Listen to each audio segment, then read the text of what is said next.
Eu sou Mário Persona e essas são as respostas que eu dei aos que me perguntaram sobre a Bíblia. E então no versículo 4, ele fala: porquanto ouvimos da vossa fé em Cristo Jesus e do amor que tendes para com todos os santos, por causa da esperança que vos está reservada nos céus, da qual já antes ouvistes pela palavra da verdade do Evangelho. Olha que interessante aqui, 3 coisas que nos acompanham agora, que fomos salvos por Cristo. Porquanto ouvimos da vossa fé em Cristo Jesus. Essa é a porta de entrada. Nós entramos nessa posição tão bendita e tão privilegiada pela fé em Cristo Jesus. Se alguém que está me ouvindo ainda não creu em Cristo Jesus, não tem esse relacionamento de intimidade, de familiaridade com Deus, ao ponto de poder chamá-lo de Pai. Eu recebo tantas mensagens e é sempre assim: Mário, que o Eterno te abençoe, que o Eterno possa não sei o quê, que o Deus Altíssimo não sei o quê. A pessoa ainda não entendeu. Não entendeu? É como um filho chamar o pai de doutor, né? O filho de um médico, né? Imagina o filho de um médico, se ele ele entra na casa dele e chama o pai de doutor. Ô doutor fulano. Ele não chama o pai de doutor, ele chama o pai de pai. Ele chama o pai de pai. Quando um cristão começa a usar títulos divinos do Antigo Testamento, tipo Eterno, Deus Altíssimo, qualquer outra coisa assim, é porque ele ainda não entendeu. Ele é o filho chamando o pai de doutor. Porque para um filho, o privilégio é poder chamar de pai. Para o resto é doutor, mas para o filho é pai. Então, damos a Deus, Pai de nosso Senhor Jesus Cristo, e nosso Pai. Nosso Pai. E no versículo 4, porquanto ouvimos da vossa fé em Cristo Jesus, essa é a porta de entrada, pela qual nós recebemos o privilégio de chamar Deus de Pai e de sermos filhos de Deus. Aquela frase assim, todo mundo é filho de Deus, é errada. Não é filho de Deus, todos são criaturas de Deus. Mas só é filho de Deus aquele que recebeu o Senhor Jesus e creu nele. Aquele que recebeu a Cristo, deu-lhes o poder de serem feitos filhos de Deus, a saber, aos que creem no seu nome. Isso está no capítulo 1 do Evangelho de João. E depois que ele fala da vossa fé em Cristo, no versículo 4, ele fala e do amor que tendes para com todos os santos, porque uma fé verdadeira, ela vai produzir amor, ela vai se expressar em amor. Amor não é uma coisa que a gente consiga produzir naturalmente, não. Existe o amor natural, existe o amor dos filhos, o amor dos pais, o amor dos amigos, existe o amor até dos animais, um animal pelo outro, tudo isso existe. Mas o amor de Deus que é derramado em nossos corações, isso só os que creram em Jesus podem ter esse amor. E esse amor que tendes para com todos os santos. É muito, muito interessante quando a gente está viajando no exterior, por exemplo, e encontra algum irmão em Cristo que a gente nem conhecia. E de repente, numa conversa, alguma coisa, você é crente? Eu também sou crente. Irmão, não sei o quê. De repente você está falando com um parente seu. De repente você está falando com alguém que você nunca mais vai se separar dessa pessoa. Ainda que ali no exterior, talvez um viaje para um país, outro viaje para o outro, mas nós sabemos que vamos nos encontrar no final. Nós vamos nos encontrar. Não tem como se livrar de um irmão. Se você tem alguma birra contra algum irmão, alguma rusga contra algum irmão aqui nesta vida, resolva isso logo, porque você vai ter que passar a eternidade com ele. Não vai ter como procurar um céu separado. Eu quero para o céu, mas o céu que não tenha o fulano, que eu não vou com a cara dele. Não vai ter isso. Ouvimos da vossa fé, então a fé é a primeira coisa, e do amor que tendes para com todos os santos. O amor é a segunda qualidade agora, e a consequência da fé, por causa da esperança. Essas são as três coisas: fé, amor e esperança. São três coisas que identificam fé, amor e esperança, que vos está reservada nos céus, da qual já antes ouvistes pela palavra da verdade do Evangelho. Então isso está reservado para nós no céu. Eu não tenho nada que qualquer outro crente não possa ter. Todos os salvos têm igual acesso ao Pai e têm iguais privilégios reservados no céu. Quando nós lemos Efésios capítulo 1, nós aprendemos que no versículo 3, olha o versículo 2 de Efésios capítulo 1, mais uma vez aqui aquela ordem, né? A vós graça e paz da parte de Deus nosso Pai e do Senhor Jesus Cristo. E no versículo 3, bendito o Deus e Pai de nosso Senhor Jesus Cristo, o qual nos abençoou com todas as bênçãos espirituais nos lugares celestiais em Cristo. Então, muitos cristãos, denominados cristãos, vivem buscando bênçãos.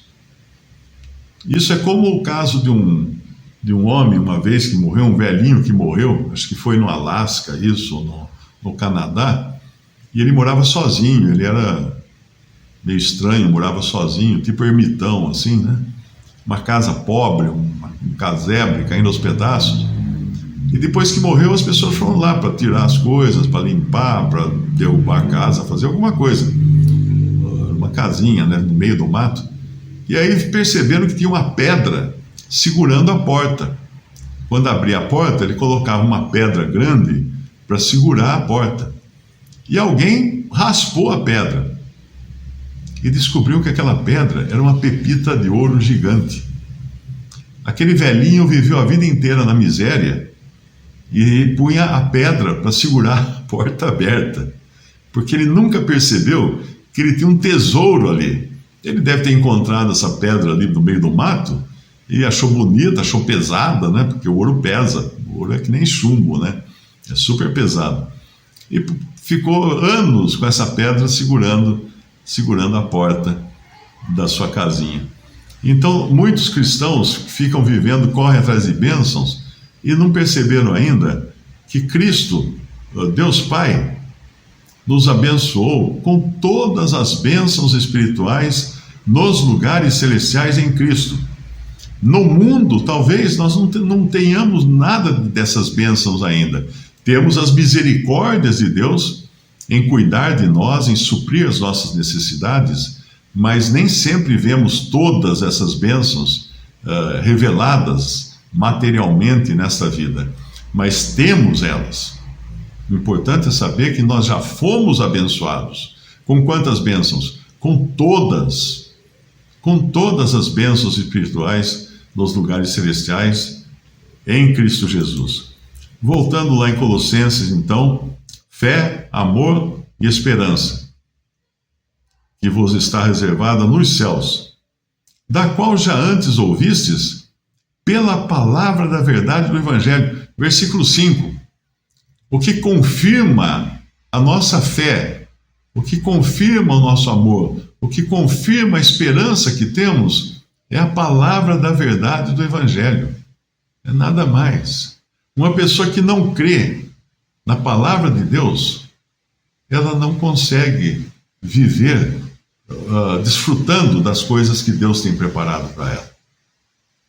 Por causa da esperança que vos está reservada nos céus, da qual já antes ouvistes pela palavra da verdade do Evangelho. E aí no versículo 6, que já chegou a vós, como também está em todo o mundo. Alguém já podia pensar assim, mas espera aí, isso aí foi no primeiro século, o Evangelho já estava em todo o mundo? Essa é uma forma de dizer, né? Porque pensa que no dia em que foi formada a igreja, tinha homens de 18 nações lá em Jerusalém. Esses homens de 18 nações voltaram para as suas nações, para os seus países, e certamente propagaram o evangelho nos seus países também. Então, realmente, o evangelho teve uma dispersão muito grande, logo no primeiro século. Mas isso significa apenas que não que todas as pessoas escutaram, mas estava em todo lugar. É como mais ou menos funciona o diário oficial, não é? Quando o governo determina alguma coisa, é publicada no diário oficial do governo. Então, todos os dias, eu acho que não sei se é diário oficial, deve ser diário oficial porque é todos os dias, né? Então, eles publicam lá as leis, as determinações do governo, então, e segundo a lei, ninguém pode dizer que desconhece uma lei, se ela já é pública. Então, no momento que é publicado no Diário Oficial, subentende-se que todo brasileiro tem conhecimento daquela lei, mesmo que não saiba nem ler, nem escrever, nem compre jornal. Mas ela foi tornada pública. Então, ninguém pode alegar que não sabia. Ninguém pode alegar desconhecimento de lei. Senão ficava fácil, né? Eu não sabia que a velocidade não podia andar 500 por hora na rua. Não, isso foi publicado, foi tornado público.